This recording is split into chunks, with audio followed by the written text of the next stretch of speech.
कायनात बेपनाह तारीकी और नाकाबिले फहम राजों से भरी पड़ी है। इनमें से कुछ राज तो ऐसे हैं ना जो सीधा दिल में एक अजीब सा खौफ पैदा कर देते हैं, बिल्कुल हमारी आम समझ से बाहर।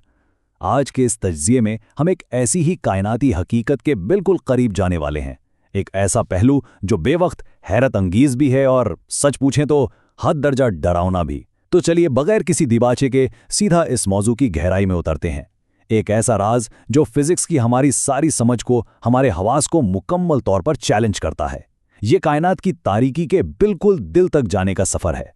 अब जरा इस चीज की जाहिरी शक्ल पर गौर करें। ये वाकई इंसान को सोचने पर मजबूर कर देती है। ये महज खला के किसी तारीख हिस्से की कोई आम सी तस्वीर बिल्कुल नहीं है, बल्कि अगर गौर से देखा जाए तो इसकी शक्ल किसी इंतहाई ताकतवर गैर मरी हस्ती की तरह लगती है, या यूं कह लें जैसे किसी शैतान की आंख हो। ये जो दहकती हुई सुर्ख और नारंगी रोशनी है ना, ये दरअसल इस ब्लैक होल के गिर्द घूमती हुई वो गैस और प्लाज्मा है जो इसकी बेपनाह कशिश शकल यानी ग्रेविटी की वजह से शदीद रगड़ खाकर इंतहाई गर्म हो चुकी है। ये वो आखिरी हद है जिसे हम इवेंट होराइजन कहते हैं।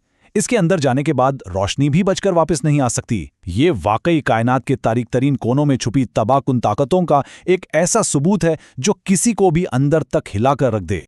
और हैरत की बात यह है कि ये कोई पुरानी लोक कहानी या सदियों पुराना कायनाती अफसाना नहीं है। ये बिल्कुल 100% हकीकी है और हमारी तारीख के बिल्कुल करीब की बात है। दरअसल ये खौफनाक और बिल्कुल असली तस्वीर 2019 में कैमरे की आंख में महफूज की गई थी। लेकिन जाहिर है ये कोई आम कैमरा तो था नहीं। इसे कैप्चर करने के लिए पूरी दुनिया में फैले हुए रेडियो टेलीस्कोप्स के एक बहुत बड़े नेटवर्क को एक साथ जोड़ा गया, जिसे इवेंट होराइजन टेलीस्कोप कहा जाता है, और इससे जमीन के साइज का एक वर्चुअल कैमरा बनाया गया। ये इंसानी तारीख का वो अजीम लम्हा था जब जदीद तरीन टेक्नोलॉजी ने करोड़ों नूरी साल दूर मौजूद इस हैबतनाक कायनाती सच्चाई को पहली बार पूरी दुनिया के सामने बेनकाब किया। अब देखते हैं कि फल्कियात की दुनिया में इस बेरहम देव को किस नाम से पुकारा जाता है। इसे नाम दिया गया है M87। अब इसे खला में मौजूद कोई आम सा सुराख या कोई मुर्दा सितारा समझने की गलती बिल्कुल नहीं करनी। ये दरअसल एक active super massive black hole है। इसके एक्टिव या मुतहर्रिक होने का सीधा सा मतलब यह है कि भाई ये एक जागती हुई इंतहाई भूखी कायनाती मशीन है जो मुसलसल बगैर रुके अपने इर्द गिर्द की हर चीज़ को, चाहे वो सितारे हों, गैस के बादल हों या मादा, बड़ी बेदर्दी से अपने अंदर निकल रही है। और जब ये मादा उसके अंदर गिरता है ना, तो ये इंतहाई शदीद तवानाई और रोशनी के ताकतवर जेट्स खला में दूर दूर तक फेंकता है। ये अपनी पूरी कहकशां के मरकज़ में बैठा एक ऐसा बॉस है जो पूरे निज़ाम को कंट्रोल कर रहा है। अच्छा, यहाँ एक सबसे अहम सवाल जहन में आता है कि इसका साइज, इसका वजन आखिर है कितना। तो जरा इस नंबर पर गौर करें, 6.5 अरब, जी हाँ 6.5 बिलियन। M87 की कमियत हमारे सूरज की कमियत से 6.5 अरब गुना ज्यादा है। जरा इस बात की गहराई का अंदाजा लगाएं। हमारा अपना सूरज जो अकेला ही हमारी जमीन से 10 लाख गुना ज्यादा बड़ा है, वो सूरज उस ब्लैक होल के सामने बस एक मामूली से रेत के जर्रे से भी कम है।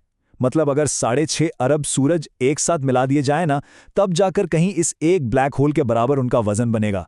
ये एक ऐसा दिव्यायकर कायनाती दरिंदा है जिसका हुजुम इंसानी अक्ल को मुकम्मल तौर पर दंग कर देता है। अब तक तो हमने इसकी हेबतनाक कमियत, इसकी ताकत और इसकी डरावनी शक्ल की बात की, लेकिन एक लम्हे के लिए सोचें कि इसकी इस बेपनाह और तबाहकुन जिसामत से भी ज्यादा खौफनाक चीज़ क्या हो सकती है।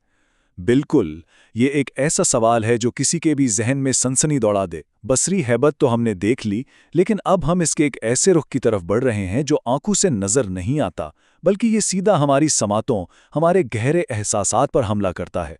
एक ऐसा नामरी पहलू जो इस कायनाती देव को महज एक साइंस की बात से बढ़कर एक इंतहाई पुरअसरार और खौफनाक हस्ती में बदल देता है। और वो खौफनाक चीज़, वो नामरी पहलू, उस ब्लैक होल की आवाज़ है। अब आम तौर पर तो यही समझा जाता है कि खला में मुकम्मल खामोशी होती है क्योंकि वहाँ हवा तो है नहीं, लेकिन हकीकत यह है कि M87 जैसे बड़े ब्लैक होल्स के इर्द गिर्द गैस और प्लाज्मा का एक इंतहाई कसीफ बादल मौजूद होता है।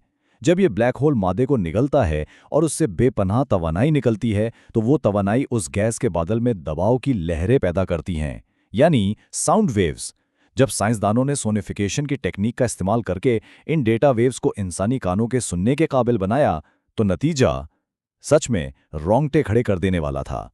इस आवाज़ को सुनकर बिल्कुल ऐसा महसूस होता है जैसे बहुत सारी रूहें एक साथ किसी गहरे दर्द और तकलीफ में चीख रही हों। और याद रहे, ये किसी साइंस फिक्शन फिल्म का साउंड ट्रैक नहीं है, ये फलकियाती आलात का रिकॉर्ड किया गया एक हकीकी कायनाती मुशाहिदा है। तो अब सवाल ये बनता है कि क्या कोई भी इंसान इस खालिस कायनाती हैबत की आवाज़ का बराह रास्त सामना करने के लिए तैयार है? चलें इस खौफनाक लेकिन मशहूर कुन तजुर्बे की तरफ कदम बढ़ाते हैं। ये काउंटडाउन हमें कायनात के तारिक तरीन मकाम से आने वाली हतमी आवाज़ की तरफ ले जा रहा है। 3, 2, 1, बस यही वो लम्हा है जब इस दीवा हैकल कायनाती ब्लैक होल की असल पुकार को महसूस किया जाने वाला है। एक गहरा सुकूत, एक मुकम्मल खामोशी जो इस आने वाली कायनाती पुकार के लिए रास्ता बना रही है। और फिर वो आवाज़ उभरती है, ओम ओम। इस गूंज को बिल्कुल उन्हीं अल्फाज और उसी सर्द एहसास के साथ बयान किया गया है। ये इंतहाई गहरी, अंदर तक थिरथराहट पैदा करने वाली और मुसलसल गूंजती हुई आवाज़ है। अब यहाँ एक सवाल छोड़े जाते हैं, क्या ये वाकई खुद कायनात की अपनी चीखें हैं जो इस तारीक गड़े से निकल रही हैं, या फिर ये उस ब्लैक होल की जालिम कशिश सकल के अंदर हमेशा के लिए गुम हो जाने वाले सितारों और मादे का कोई आखिरी नोहा है? ये कायनाती तज्जिया तो यहाँ ख़त्म होता है, लेकिन ये पुरस्रार आवाज़ और M87 ब्लैक होल की एक गहरे राज यकीनन एक तवील अरसे तक जहनों में गूंजते रहेंगे। कायनात बिलाशुबह अभी भी ऐसे बेशुमार और रोंगटे खड़े कर देने वाले राजों से भरी पड़ी है जो बस खोजे जाने के मुंतज़िर हैं।